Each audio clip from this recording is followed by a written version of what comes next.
this either to protect the island's citizens or to show their overwhelming influence on the world.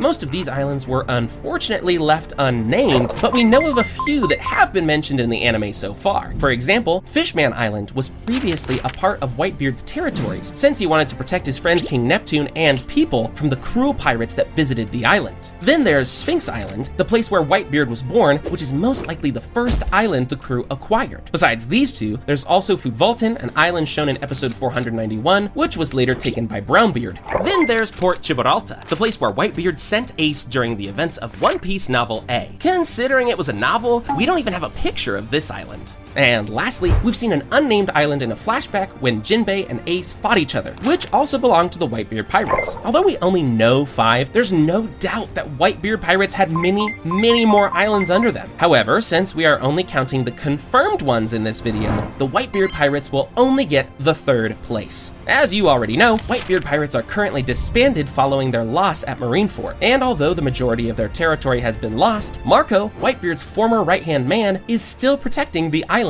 of Sphinx, so we can at least count it towards their end of the series rankings. With that done, we are around halfway through the video, and I'll soon reveal which crew controls the most territory in the entire One Piece world. Number 6, the Straw Hat Pirates. The Straw Hat Pirates are by far the smallest crew on this list, and their goal is simply to adventure around the world and fulfill their personal goals. Since territories never meant anything to them, the Straw Hats missed multiple opportunities to raise their influence, despite winning over the hearts of the people living on several different islands. Also, it wouldn't be fair to consider the islands they helped protect a part of their territory, since many of those islands have their own governments and rulers. However, despite this, there are still some islands the Straw Hats officially have under their protection. One of those, for example, is the Fishman Island, which belonged to Big Mom pirates after Marineford. Once the Straw Hats successfully defeated Hody Jones and stopped his plans, Luffy put the island under his protection and directly declared war on Big Mom. The second island that belongs to the Straw Hats is, of course, Wano. After an alliance with the Minks of Zou, the Samurai of Wano, and a couple of supernovas, the Straw Hats successfully liberated the population of Wano from Kaido. Afterward, to make sure that no one messes with Wano ever again, Luffy officially declared it as a part of his territory and is now officially under his protection. These 2 islands will earn the Straw Hats the 8th spot on the list, but now the interesting part starts. How many islands would the Straw Hats control by the end of the story? Well, considering that One Piece is almost surely going to end with an all-out war against the government, it's safe to assume that many more islands will eventually fall under the Straw Hats' territory. These islands may include some of the nations the crew has helped out before, like Alabasta, Dressrosa, Zou, or maybe even some nations that belong to the members of their Grand Fleet. Another thing that could happen is Luffy taking over some of Blackbeard's islands after inevitably defeating him in the end. Of course, this is only speculation, but with all those new islands combined, the Straw Hats could easily climb to the 2nd place at the end of the series.